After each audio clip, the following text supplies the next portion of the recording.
Hello everyone, welcome to true IAS and PCS. हम लोग बात करते हैं आज एक कंटिन्यू करते हैं उस चैप्टर को और बात करते हैं एक बहुत ही ज़्यादा इंटरेस्टिंग टॉपिक के बारे में। इस्लाम कैसे आता है भारत के अंदर? मुसलमान धर्म जो है या मुस्लिम लोग जो हैं वो आते कैसे हैं भारत के अंदर? हमारे यहाँ के ओरिजिनली वो रेसिडेंट तो नहीं थे, ये वाली बात तो हमें हड़प्पा के टाइम से पता है। मतलब उस सिविलाइजेशन में हमारे पास ये प्रूफ है। धर्म के बारे में हमने देखा, सब चीज़ों के बारे में देखा, हमने वैदिक एज के बारे में देखा, सब कुछ देखा। लेकिन ये हम मेडिवल इंडिया पढ़ रहे हैं, तो इस्लाम जो है ये बाहर से आता है, ये तो श्योर शॉर्ट चीज़ है। कैसे आता है इसको देखते हैं। इस्लाम जो है वो as a religious faith, as a dharma originate हुआ था अरेबियन कंट्री में, मक्का में। ठीक है। हिंदू कॉलेज की जो फेस्ट होती है वो इसी नाम से होती है, मक्का। जो फाउंडर हैं इस्लाम के वो प्रॉफिट मोहम्मद हैं, दुनिया को पता है, सब जानते हैं। इस्लाम के फॉलोअर्स को हम लोग कहते हैं मुस्लिम्स या फिर मोहम्मडन। ठीक है, मुस्लिम्स या फिर मोहम्मडन। कोई भी जो मतलब वैसे तो इसके बारे में मतलब मॉडर्न में बाद में बात करेंगे, इस्लामिक स्टेट के बारे में। उस टाइम पर जब खिलाफत मूवमेंट हुई थी उसका सिनेरियो लगता, लेकिन इस्लामिक स्टेट, इस्लाम के अंदर क्या होता है या फिर क्रिश्चियनिटी के अंदर, इवन सिखों के अंदर एक चीज होती है दोस्तों, याद रखना। ये लोग ना इन तीन धर्मों में लीडर के कंसेप्ट को में बिलीव करते हैं। क्या कि मतलब एक ना हाईएस्ट कैपेबिलिटी का एक बंदा है, वो जो बोलेगा तो जिस जो धर्म उसका है और बाकी लोगों का जो धर्म है, तो जिसको हमने लीडर स्वीकार कर लिया है, इसकी इंस्ट्रक्शन को हमें फॉलो करना है, क्योंकि हमने इसको एक रिस्पेक्ट के तौर पर, एक ऐसे ओहदे पर, एक ऐसे तख्त पर देख रहे हैं कि हाँ ये हमारा गुरु है और इसकी बात सर आंखों पर, इसकी बात पत्थर की लकीर, और ये जो इंस्ट्रक्शन देगा ये हम सब मानेंगे, ताकि हम सब में किसी भी ट्रेडिशन, कस्टम या किसी भी पूजा प्रथा की एक तरीके में, या नमाज कैसे करनी है, क्या कैसे करना है, ये क्रिश्चियनिटी में, इस्लाम में और सिखिज्म में लीडर गुरु के कंसेप्ट को इंपॉर्टेंस दी जाती है। बात को इनकी सनाखों पर रखते हैं इनके फॉलोअर्स। और वो जरूरी नहीं है कि वो लीडर जहां पर लोकेटेड हो वो आपकी कंट्री के अंदर भी हो, वर्ल्ड में वो किसी भी कोने के अंदर रह रहे हो, लेकिन जब उन्होंने इंस्ट्रक्शन पहुंचवाई है तो आप उसे फॉलो करो। ऐसा मानना है इन तीन धर्मों का। फिलहाल हम स्टिक करते हैं इस्लाम से। इस्लाम एक बहुत ही प्यारा धर्म है। जब इस्लामिक स्टेट का कंसेप्ट आता है तो इसमें यह बोला जाता है एक सिंगल रिलीजियस और पॉलिटिकल लीडर के द्वारा इस्लामिक स्टेट को रूल करा जाएगा, जिसके लिए टर्म डिजाइन करी गई, कैलीफेट। हिंदी में जो बंदा होता है, जो ये लीडर होता है, इसी को हम लोग बोलते हैं खलीफा। कैलिफ या खलीफा रिप्रेजेंटेटिव होता है प्रॉफिट मोहम्मद का। यानी कि ये एक ऐसा लीडर माना जाता है कि मोहम्मद साहब की सारी बातों को अच्छे तरीके से फॉलोअर्स को बताना, उनका पालन करवाना, ये इसकी जिम्मेदारी है। ठीक है। कैलिफ्स, कैलीफेट्स जो हैं वो अलग अलग जमाने में अलग अलग नाम से हमें प्रचलित देखने को मिलते हैं। टू अर्ली कैलीफेट्स जो सबसे पहले इमरजेंस में आते हैं, एक का नाम होता है उमैयद कैलीफेट, समझ गए ना, single religious and political leader. Islamic state का कंसेप्ट जो है कैलीफेट है, जो बैठेगा यहां पर वो खलीफा।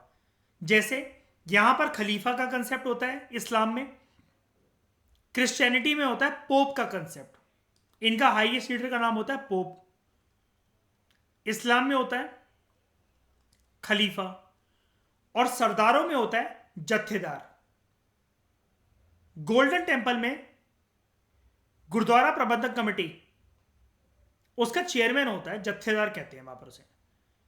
1984 में ऑपरेशन ब्लू स्टार के टाइम पर यही इशू था, जब जर्नेल सिंह भिंडरावाले जत्थेदार लीडर ने गलत रास्ता पकड़ लिया था और इंटरनल रेबिलियन, आर्म्ड इंसरेक्शन का रास्ता उन्होंने अपनाकर ये डिमांड चल रही थी कि इंडिया से पंजाब को अलग करके खालिस्तान नाम से कंट्री बना दो। तब नेशन स्टेट को बीच में आना पड़ा, सरकार को बीच में आना पड़ा, मिलिट्री, आर्मी, जो भी इंदिरा गांधी थी उस टाइम पर, और तब उनको जो भी एक्शंस लेने पड़े वो लेने पड़े। ये हम पढ़ेंगे पोस्ट इंडिपेंडेंस में। तो एक की हम लोग बात कर रहे थे, इस्लामिक स्टेट एक अर्ली टाइम पे जो हमें देखने को मिलती है, सबसे पहला इमरजेंस जब ये कंसेप्ट इमर्ज हुआ तब उमायद्स, एंड दूसरा अब्बासिड्स। दोनों उमायद्स और Abbasid they expanded their rule separately, conquest करके और इस्लाम के प्रिंसिपल्स को प्रीच करके। इस्लाम के अंदर बहुत ज्यादा इंपॉर्टेंस दी जाती है ब्रदरहुड के कंसेप्ट को, भाईचारे को।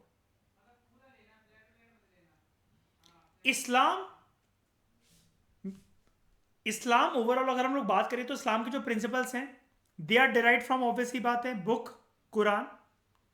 कभी टाइम मिले कुरान को पढ़ के देखना।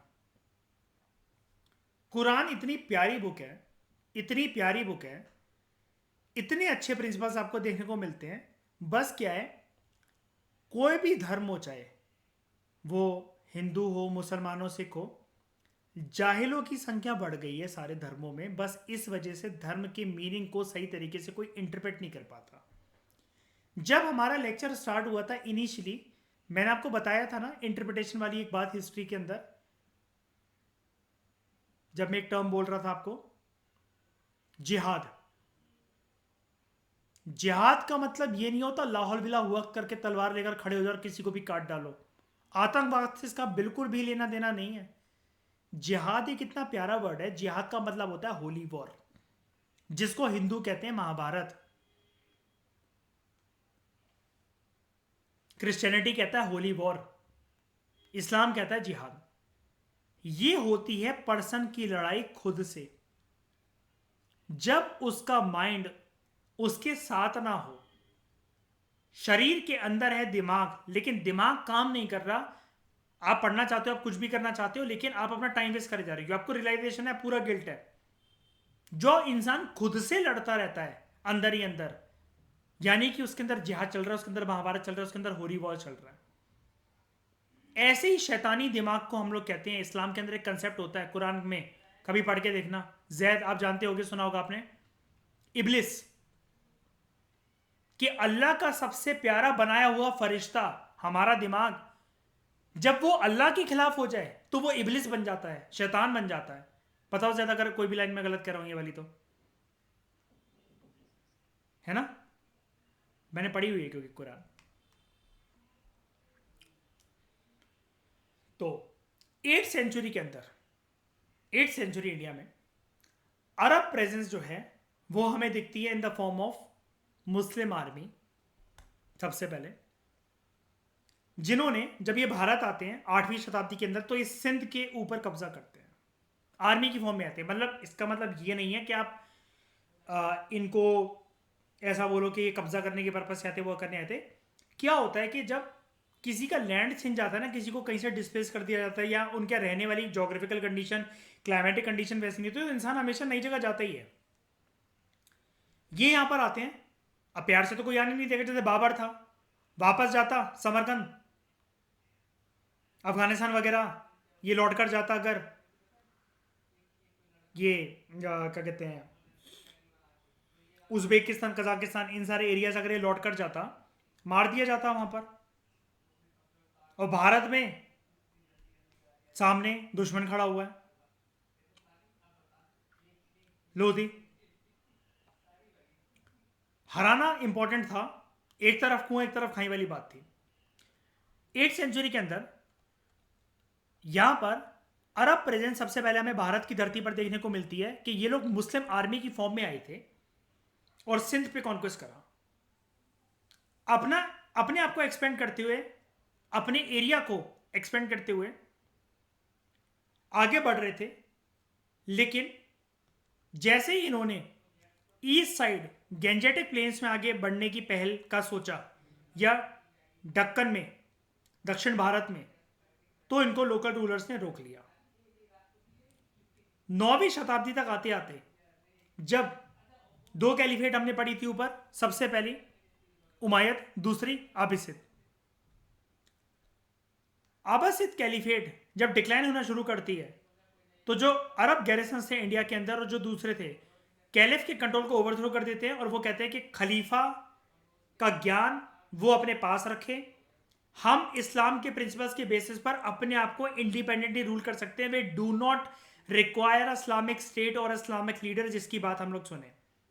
तभी तो ऑब्वियसली वाला आप हमेशा जानते हो ना, हर एक धर्म या किसी भी चीज में दो स्कूल ऑफ थॉट इमर्ज हो ही जाते हैं। जैसे कि हम बुद्धिज्म में पढ़ रहे थे, एक कहते थे कि मूर्ति पूजन करो, एक कहते थे नहीं, बुद्धा ने कभी नहीं बोला कि वो भगवान है तो मूर्ति पूजन का क्यों कर रहे हो, उनके प्रिंसिपल्स ही अपने आप में एक पूजा है, मूर्ति बनाने की क्या आवश्यकता है। तो वो अलग हो गए, हीनायान महायान, थेरावाड़ा भी कहते हैं जिसको हीनायान को।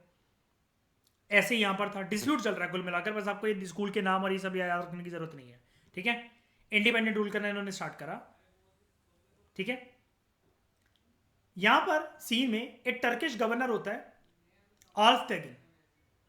आल्फ्टेगिन he was one among those who, जिसकी जो कैपिटल थी वो अफगानिस्तान गजनी में थी। इसका जो सक्सेसर था वो इसका दामाद था साबोक्तिगिन, जो कि इंडिया को कॉन्कर करना चाहता था नॉर्थ वेस्ट की साइड से। अब देख रहे हो, मैंने बताया था ना पहले कि नॉर्थ वेस्ट का बॉर्डर हमेशा से पोरस रहता है। सारे दुश्मन जो भी आक्रमण या कोई भी लोकल रूल को जो कि हिंदुस्तान के अंदर शुरू से हो, जो खानदान, उसको जड़ से उखाड़ने की रणनीति हमेशा, यानी कि आप कह सकते हो कि शनि की 7.5 ना हमेशा चलती रहती है नॉर्थ वेस्ट के ऊपर।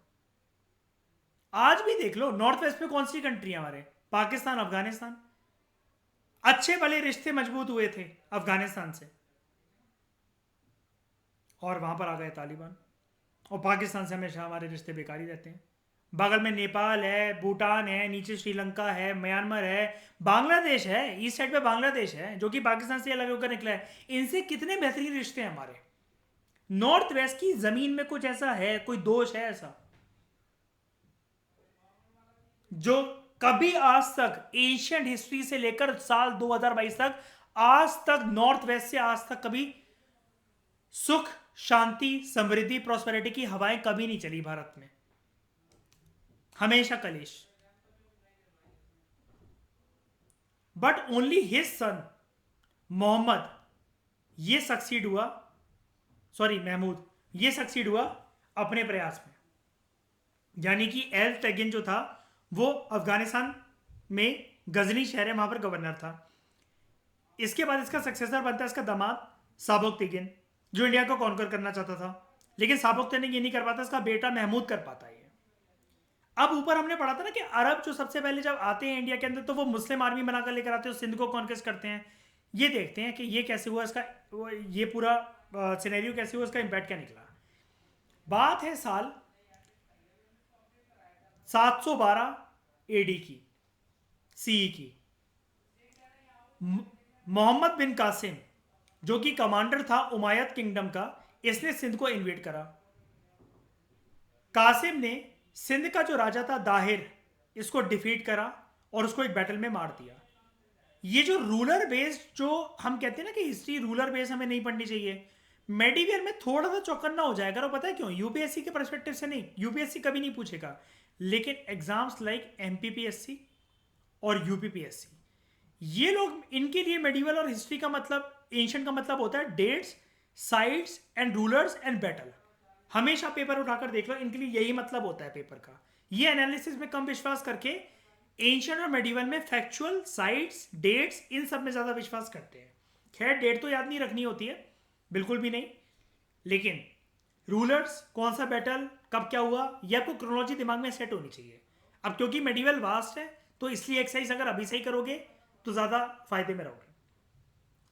हम लोग बात करते हैं मोहम्मद बिन कासिम, जो कि उमायद किंगडम का कमांडर था, सिंध को इन्वेड करता है, सिंध के राजा दाहिर को हराता है और मार भी देता है जान से उसको बैटल में। सिंध की उस टाइम पर कैपिटल थी अरोड़। इसको कैप्चर कर लिया जाता है मोहम्मद बिन कासिम और उसकी आर्मी के द्वारा। कासिम अपने कॉन्क्वेस्ट को एक्सटेंड करता है फर्दर इनटू मुल्तान, इसने अपना एडमिनिस्ट्रेशन ऑर्गेनाइज करा, सिंध में कब्जा कर लिया था, तो ऑब्वियसली बात है अब कैसे क्या चलाना है, रूल्स एंड रेगुलेशन क्या बनेगी सिंध में, कैसे हमें अपना अड्डा जमाना है, ये सारी चीज़ें डिसाइड होती हैं यहाँ पर प्रॉपर तरीके से एडमिनिस्ट्रेशन। सिंध के जो लोग थे उनको प्रोटेक्टेड सब्जेक्ट्स का स्टेटस दिया गया, यानी कि उनको ये बोला गया आपको भागने की और इधर उधर एंग्जाइटी फैलाने की जरूरत नहीं है, आप यहां पर रहो, हम आपकी प्रोटेक्शन की जिम्मेदारी लेते हैं। You will be our protected subjects, be loyal to us and our army, बदले में हम आपको सुरक्षा प्रदान करेंगे, आप हमारी प्रजा हो। लोगों की ये चीज को सुनिश्चित करा गया कि उनकी लाइफ में कोई भी इंटरफेयर नहीं करा जाएगा। और अच्छी बात है कि लोगों को उस टाइम पर, उस जमाने में एक ही बात से डर लगता था कि भाई ये लोग मुस्लिम हैं, धर्म तो चेंज नहीं करवा देंगे जबरदस्ती, लोगों का रिलीजन भी चेंज नहीं करा गया, ये चीज अच्छी थी। लेकिन खलीफा जो था उसने कासिम को वापस बुला लिया कि बस अब तुम अपनी जिम्मेदारी से मुक्त हो, वापस आ जाओ। अरब स्कॉलर सिंध आते थे उस जमाने में और इंडियन लिटरेरी वर्क्स स्टडी करते थे। इन्होंने जब ये बड़े सारे सालों तक यहाँ पर जब ये रहे, आप एंशिएंट हिस्ट्री में देखोगे, अभी आपके लेक्चर्स आपको पेंडिंग है जो मैंने दिए आपको, आप उनको देखना आगे, तो फाशियन, ह्यूनसेंग, ये सब जब ये आते हैं ये भी स्टडी करते थे, दोस्त बना लिए थे उन्होंने कुछ पंडित वगैरह एंशिएंट टाइम में, और ये ट्रांसलेट करते थे वर्क को। सिमिलर सा नेचर अरब स्कॉलर्स यहाँ पर आए। हमारे हिंदुस्तान का ओरिजिनल वर्क कौन सा? संस्कृत वर्क। तो जो संस्कृत बुक्स थी, जो वर्क थे एस्ट्रोनॉमी के ऊपर, फिलोसफी के ऊपर, मैथ्स के ऊपर, मेडिसिन के ऊपर, इन सबको कन्वर्ट करा जाता है अरेबिक में। इन्होंने न्यूमेरिकल सीखे 0 to 9 इंडिया से ही। उस टाइम तक जो लोग थे वेस्ट में वो जीरो नहीं जानते थे। देसी बॉयज मूवी देखना, अक्षय कुमार को जब उसका प्रोफेसर ह्यूमिलेट करता है तब वो बताता है कि जब आप जो मेल यूज करते हो हॉट मेल, वो एक गवार हिंदुस्तान ने डेवलप करी, जीरो का सिस्टम हमारे देश से आया। थ्रू द अरब्स जो यूरोप थे उनको मैथमेटिक्स की नॉलेज मिली। यानी कि देख रहे हो, हिंदुस्तान में ये परंपरा थी जीरो की, इन सारे सब्जेक्ट्स की। अरब लोगों ने इन संस्कृत किताबों को अरेबिक में ट्रांसलेट करा, यूरोप तक ये नॉलेज फैली और यूरोप के लोगों को मैथमेटिक्स के बारे में पता लगा। अगर जैद, मिसबा या जो भी आप लोगों में से मुसलमान है, अगर ये लेक्चर सुन रहा है, एक बात का ध्यान रखना, इंटरव्यू में आपको कुछ कुछ क्वेश्चंस ऐसे पूछे जाते हैं जो कि मतलब मान लो कि आपसे रिलेटेड हो या फिर आपकी आइडेंटिटी से रिलेटेड हो। मैं ऑफेंसिव होने की बात नहीं कर रहा, लेकिन एक बात कुछ और बता रहा हूं, मैं समझने की कोशिश करो। जैसे उन्होंने देखा आपका नाम है, आप इस्लाम रिलीजन से हो, जो भी हो, तो आपको ये पूछ सकते हैं कि आप मुझे ये बताओ कि जो मुसलमान लोग हैं, मुसलमान भाई हैं जो हमारे, उन्होंने क्या कंट्रीब्यूट करा वर्ल्ड में, आप क्या किस चीज के ऊपर प्राउड फील करते हो, आपको अपने रिलीजन के बारे में किस चीज के ऊपर प्राउड फील है। वो आपको फिर बोले छेड़ने के लिए, आपकी साइकोलॉजी को डिस्टर्ब करने के लिए, कि मेडिवल हिस्ट्री का इतिहास तो आप लोगों का बहुत ज्यादा ऐसा रहा है कि बुराइयां चलती हैं उसकी, कि बेटे ने बाप को मार डाला गद्दी पे बैठने के लिए, वो बैठने के लिए।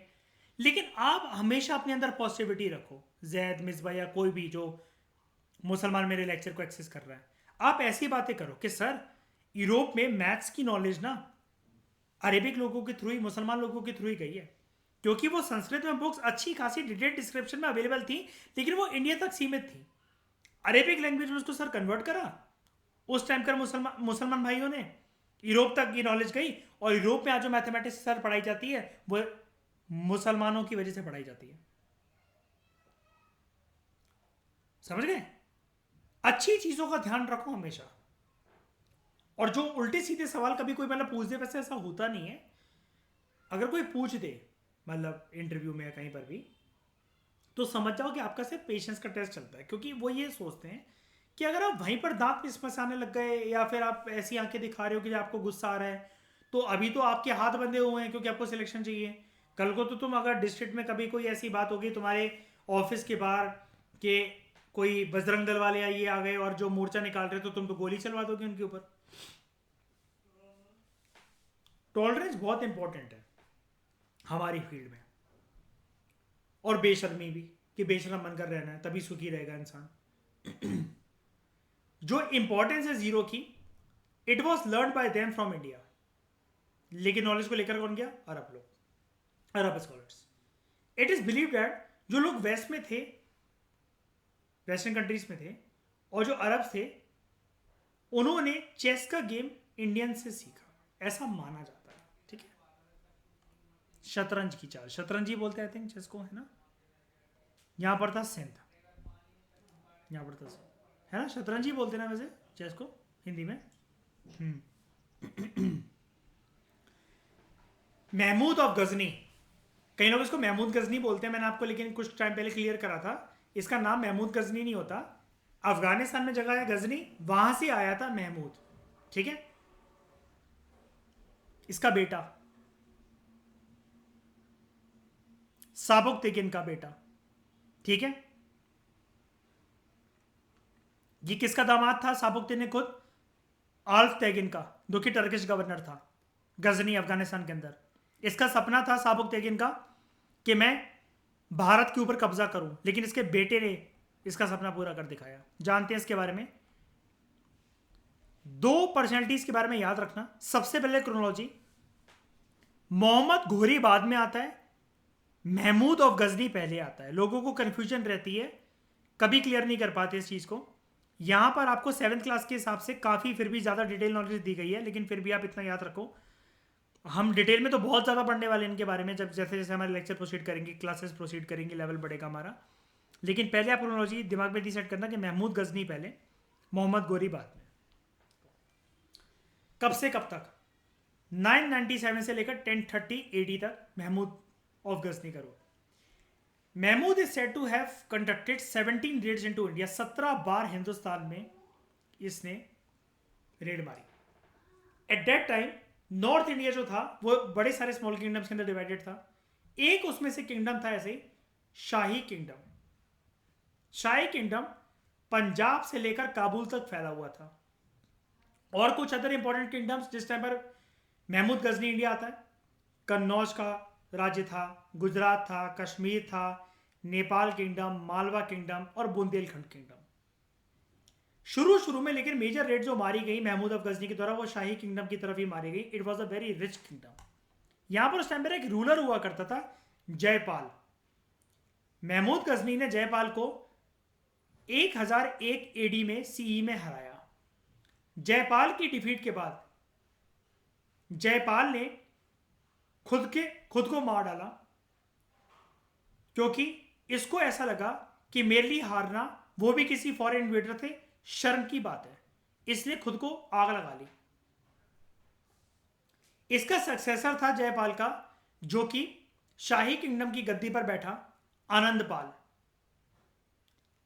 देखो कुछ नाम ना कभी कभार सिमिलर होते, तो ऐसा मत सो जाना कि अब जैसे आपको आनंदपाल दिख रहा नाम, तो एक बार पेपर के अंदर जब भी कोई क्वेश्चन वगैरह कुछ भी ऐसा आए फिल्म के अंदर, तो एक बार चेक कर लो कि ऊपर नीचे वाली स्टेटमेंट मेडिवल से रिलेटेड है, एशियन से रिलेटेड है। आप कहीं सोचो कि पाला किंगडम की बात हो रही है, चोला चेरा उसकी बात हो रही है। कुछ रूलर्स के नाम सेम हो सकते हैं भाई, धर्मपाल, ये पाल, वो पाल। तो ऐसा मत सोचा करो कि जिसका आगे पाल लगा वो पाला किंगडम की बात ही हो रही है। ठीक है, बस एक बात बता रहा हूं मैं आपको, क्योंकि मेडिवल इंडिया के अंदर रूलर्स बहुत सारे होते हैं।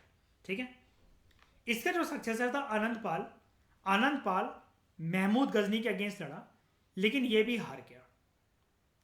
कौन से बैटल में हारा? ये बैटल इंपॉर्टेंट है, यूपीपीएससी एमपीपीएससी में इस प्रकार के क्वेश्चन बनते हैं। मैंने जैसा कि आपको बताया, बैटल, क्रोनोलॉजी और रूलर्स के ऊपर क्वेश्चन बनते हैं। बैटल ऑफ वाहिंद, पेशावर के पास लड़ा गया था यह बैटल 1008 में। वाहिंद में जीत के बाद महमूद गजनी ने पंजाब की सत्ता के ऊपर आराम से अपनी जड़ें जमाई, शाही किंगडम को ध्वस्त कर दिया। 17 बार रेड मारी थी ना।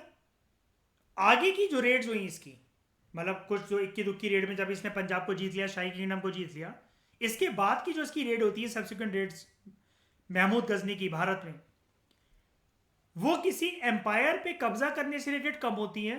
ज्यादातर उनका एम ये था, अमीर जो मंदिर हैं जिनमें सोना, जेवरात, चांदी ये सब पड़ा हुआ है, और जो ऐसे शहर हैं जो कि बहुत लग्जूरियस है, अगर किंगडम एम्पायर आराम से गिरने को नहीं मान रहे, तो पहले उनको गिराओ, फिर रेड करो उन सिटीज को। और मंदिरों को जिन जिन एरियाज में, जिन किंगडम्स के अंदर अगर वो किंगडम दखलबाजी कर रहे हैं, मैं मंदिर नहीं लूटे दे रहे, तो उन किंगडम को हराओ और मंदिरों को लूटो।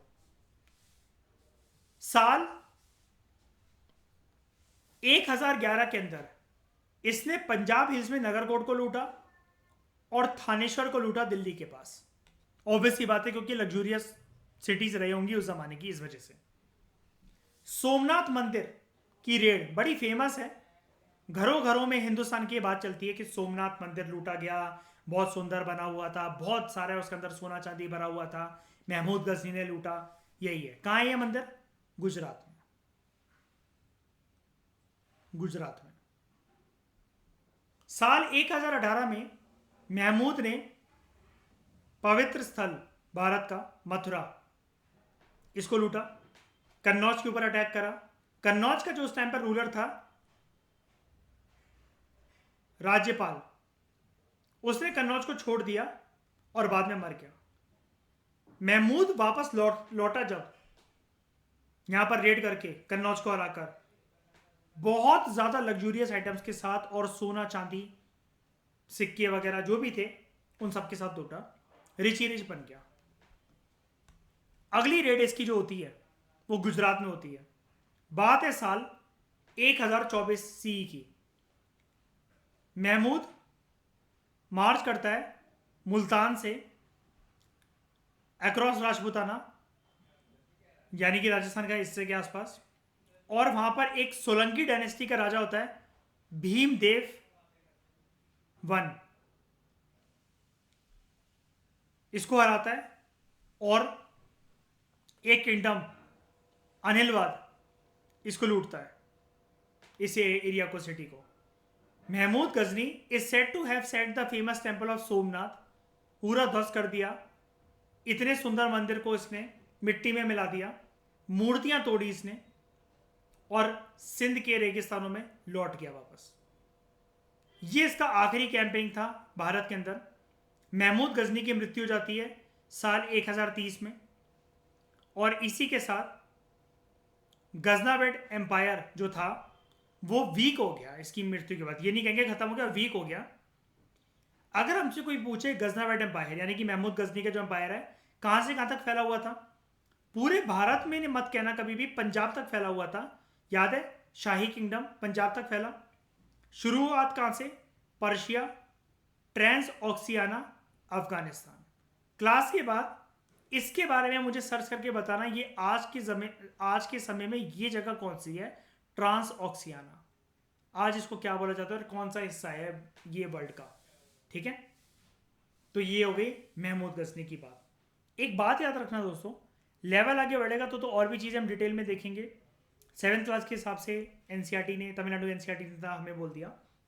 महमूद गजनी की जो रेड की कहानी आपने सुनी, पहले शाही किंगडम, फिर वाहिंद की बैटल में हराना आनंदपाल को, उसके बाद सोमनाथ या पंजाब हिल्स, दिल्ली, इसकी क्रोनोलॉजी याद रखना, इसकी रेड की क्रोनोलॉजी याद रखना। पहले रेड कहां पर, आखिरी रेड कहां पर, मृत्यु कहां पर। क्यों आ सकता है कि arrange the following events of Mahmud Ghazni in ascending order. तो इस प्रकार के क्वेश्चन आपको थोड़ा सा ना चुभ जाएंगे, एग्जाम में बैठ के किसी न किसी एक साइकोलॉजिकल दर्द दे जाएंगे आपको। उससे बचने के लिए आप क्रोनोलॉजी याद रखना। थोड़ी सी मेहनत लगेगी, एक बार लेकिन याद हो गया तो वन टाइम इन्वेस्टमेंट है। बाद में सिर्फ बस रिवीजन करते जाओ और मजे करो। बात करते हैं उसके बाद मोहम्मद गोरी की। 1149 से 1206 तक मोहम्मद ऑफ घोर या मोहम्मद गोरी, ये शुरू में महमूद गजनी का, आप कह सकते हो कुल मिलाकर उसका काम करता था, चेला था। बाद में इंडिपेंडेंट बन गया महमूद गजनी की डेथ के बाद। गजनाविड एम्पायर जब महमूद गजनी की डेथ के बाद डिक्लाइन होना शुरू हुआ, मोहम्मद गोरी ने इसका फायदा उठाया और गजनी, अफगानिस्तान में जो शहर था, इसको अपने कंट्रोल के अंडर ले आता है, अपनी पोजीशन बहुत स्ट्रांग बनाता है गजनी में, और मोहम्मद गोरी इंडिया की तरफ प्रस्थान करता है। महमूद गजनी से बिल्कुल opposite, he wanted to extend his empire by conquering India. 1175 में मोहम्मद घोरी मुल्तान को कैप्चर करता है और पूरी तरीके से कैप्चर करता है उसको आने वाले सालों के अंदर। साल 1186 में ये पंजाब पे अटैक करता है, उसको कैप्चर कर लेता है। अब एक बैटल पढ़ते हैं हम लोग। एक बात याद रखना दोस्तों, कभी कभार कुछ कुछ बैटल्स का नाम भी आपको सेम मिलेगा जो कि मेडिवल और मॉडर्न इंडियन हिस्ट्री के अंदर जब अंग्रेजों से ईस्ट इंडिया कंपनी से लड़ी जाती थी बैटल, तो हो सकता है east India company, French east India company, Dutch east India company, इनके बीच में भी वो बैटल का नाम हो सकता है सेम हो। साल देखने लायक बरी और स्टेटमेंट्स ऊपर नीचे देख लेना कि मॉडर्न इंडियन हिस्ट्री का ये बैटल है या फिर मेडिवल का बैटल है। तो मैंने आपको बात बता दी, दो बातें, कि कभी कभार रूलर्स का नाम भी सेम हो सकता है जो कि एंशिएंट मेडिवल में सिमिलर साउंड करेंगे।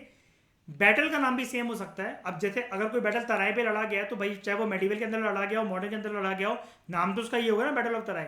बदलेगा क्या, सिर्फ उसका डेट। लेकिन ऊपर नीचे वाली स्टेटमेंट देख लेना, इतना ज्यादा बेवकूफ मत बन जाना कि अगर सिर्फ वहां पर बैटल ऑफ तराई दे रखा है फॉर एग्जाम्पल, एक बात बता रहा हूँ, और ऊपर ईस्ट इंडिया कंपनी की बात और थर्ड स्टेटमेंट में डच ईस्ट इंडिया कंपनी की बात कर रखी है और बीच में बैटल ऑफ तराई दे रखा है, तो बहुत ज्यादा बेवकूफ बन के मैं सोचने लग जाना कि इसने बीच वाली स्टेटमेंट मेडिवल इंडिया की दे दी है और ऊपर नीचे वाली मॉडर्न इंडिया की है। ऐसा कोई एग्जामिनर नहीं करता है कि एक स्टेटमेंट एशियंट से उठा रहा है, एक मेडिवल से उठा रहा है, एक मॉडर्न से उठा रहा है, एक पोस्ट इंडिपेंडेंस से उठा रहा है और हिस्ट्री का एक क्वेश्चन बना दिया। ऐसा नहीं करा जाता है पेपर के अंदर। इतना हाई लेवल का दिमाग बनाने की इंस्ट्रक्शन अभी किसी के पास नहीं है, इंस्ट्रक्शन ही नहीं है यूपीएससी की तरफ से अभी ऐसी कुछ ये बेवकूफ़ी करना, ठीक है? क्योंकि फिर ये डिस्प्यूट हो जाएगा ना, फिर ये क्वेश्चन के फ्री के नंबर देने पड़ेंगे कैंडिडेट्स को वरना, ठीक है? बैटल ऑफ तराई 1191 से 92 तक गंभीर समस्या को रियलाइज करते हुए जिसमें एक इंसान फंस गया था। कौन? एक नहीं, कई सारे जो हिंदू राजा थे नॉर्थ इंडिया के अंदर, इन्होंने एक ना ग्रुप बना लिया कि हम एक एक करके बाहर के इन्वेडर्स को नहीं हरा सकते हैं, हम साथ में मिलकर लड़ते हैं। और इनकी ग्रुप की अध्यक्षता कर रहा था पृथ्वीराज चौहान। पृथ्वीराज चौहान मोहम्मद घोरी के अगेंस्ट खड़ा होता है और मोहम्मद घोरी को डिफीट भी कर देता है बैटल ऑफ तराई में, दिल्ली के पास 1191 में। इसको कहते हैं फर्स्ट बैटल ऑफ तराई। अपनी हार का बदला लेने के लिए मोहम्मद घोरी प्रिपरेशन कर आता है कुछ टाइम बाद और बहुत बड़ी संख्या में आर्मी लेकर आता है। लाहौर के पास अपनी फोर्स लेकर पहुंचता है पेशावर के रास्ते से और मुल्तान के रास्ते से। पृथ्वीराज चौहान को एक मैसेज पहुंचाता है कि तुम मेरी सुप्रीमेसी को एक्नॉलेज करो, मेरी छत्र छाया के अंदर महफूज रहो, तो मैं तुम्हें कुछ नहीं कहूंगा, उछलने की कोशिश मत करो, बालक हो अभी तुम, बच्चे हो अभी तुम, मैं अगर आऊं तो तुम सिर्फ गुटली हो मेरी, और मुस्लिम बन जाओ। पृथ्वीराज चौहान ने सारे प्रपोजल को रिजेक्ट कर दिया और उसे मिडिल फिंगर सैल्यूट दिखा दी और खुद की आर्मी प्रिपेयर करी मोहम्मद घोरी के अगेंस्ट खड़े होने के लिए। बड़े सारे हिंदू राजा और जो चीफ थे पृथ्वीराज को ज्वाइन करते हैं। 1192 में सेकंड बैटल होता है, दूसरा युद्ध होता है बैटल ऑफ तराई। मोहम्मद घोरी जो होता है पृथ्वीराज को हर जगह से घेर लेता है, कैप्चर करता है उसे और उसे मार डालता है। सेकंड बैटल ऑफ तराई जो लड़ा गया जिसमें पृथ्वीराज चौहान हार गया, ये एक तूफान की तरह आता है राजपूतों की जिंदगी में। उनकी जो पॉलिटिकल इज्जत थी उनको बहुत ठेस पहुंचती है। राजपूत बहुत अभी शान के लिए, आन बान शान के लिए जाने जाते हैं। इसके बाद उनकी इज्जत खाक में मिला देता है मोहम्मद घोरी। पूरे का पूरा जो चौहान किंगडम होता है अब वो घुटने टेक देता है इस इन्वेडर के सामने, क्योंकि सबको ये लगता है जब पृथ्वीराज चौहान की रणनीतियां हमने सब उनको सपोर्ट करा, जब वो नहीं जीत पाए तो हम जैसे क्या कर लेंगे, तो सब लोग एक्सेप्ट कर लेते हैं इसके रूल को। अब याद है मैंने आपको एक बात बताई थी कि कभी कभार कुछ कुछ घटनाएं ऐसी होती हैं जिसमें मेडिवल इंडिया के टाइम पर हो सकता है बहुत सारे लोग हिंदू और उनको मुसलमान बनना पड़ा हो किसी के डर के चक्कर में। तो ये ऐसे ही हुआ था। बहुत सारे हो सकता है आज के टाइम में जो घर परिवार हों वो मुसलमान हों, लेकिन बहुत टाइम पहले हो सकता है वो हिंदू हों, उससे पहले उनके बाप दादा परदादा माँ बहनों को मार दिया गया हो और जब कोई पीढ़ी आगे चली तो उसे यही सिखाया गया हो कि वो मुसलमान है। ये वाली चीज़ भी हुई थी बहुत सारे परिवारों के साथ। तो पहला मुस्लिम जो किंगडम होता है वो ठोस तरीके से इंडिया में स्टैब्लिश होता है इसी जीत के साथ, सेकंड बैटल ऑफ तराई के साथ अजमेर में। और इतिहास में मुसलमान इतिहास का, मुस्लिम हिस्ट्री का एक नया चैप्टर शुरू होता है। पृथ्वीराज पर विक्ट्री के बाद सेकंड बैटल ऑफ तराई में 1192 में मोहम्मद गोरी गजनी लौट जाता है। वहां पर तुर्क और मंगोल उसकी सत्ता, बनी बनाई सत्ता को हटाना चाहते थे, तो वो वापस पहुंचता है। मोहम्मद गोरी की डेथ के बाद, जो कि होती है 1206 में, इसका सबसे केपेबल जनरल होता है कुतुबुद्दीन ऐबक, जिसके भरोसे भारत को छोड़कर गया होता है। वो मोहम्मद गोरी की टेरिटरीज पे कंट्रोल अपनाता है और अपने आप को डिक्लेयर करता है as first sultan of Delhi. और यहां से स्थापना होती है, शुरुआत होती है दिल्ली सल्तनत की। दिल्ली सल्तनत की। तो यानी कि अगर आपसे कोई पूछे फर्स्ट मुस्लिम किंगडम सक्सेसफुली कहां पर स्टैब्लिश हुआ, सारी तिकड़म के बाद इंडिया में अजमेर में, राजपूतों पर विजय हासिल करने के बाद मोहम्मद गोरी के द्वारा। विजय स्थल का नाम था सेकंड बैटल ऑफ तराई। कब लड़ा गया? 1192। जीता कौन? मोहम्मद गोरी। हारा कौन? पृथ्वीराज चौहान। मरा कौन? पृथ्वीराज चौहान। मोहम्मद गोरी को वापस आना पड़ता है अपने कमांडर कुतुबुद्दीन ऐबक, इसका नाम काफ़ी इंटरेस्टिंग लगता है मुझे, अच्छा लगता है बोलने में, कुतुबुद्दीन ऐबक। ये मोहम्मद की टेरिटरीज पर, बनी बनाई पर कब्जा करता है और अपने को पहला सुल्तान दिल्ली का घोषित करता है। और यहीं से शुरुआत होती है दिल्ली सल्तनत की। दिल्ली सल्तनत में कोई एक डायनेस्टी नहीं थी, 5 थी। लोधीज, खिलजी, ऐबक डायनेस्टी है। इस डिस्कशन में फिलहाल इतना ही। Thank you very much for discussion.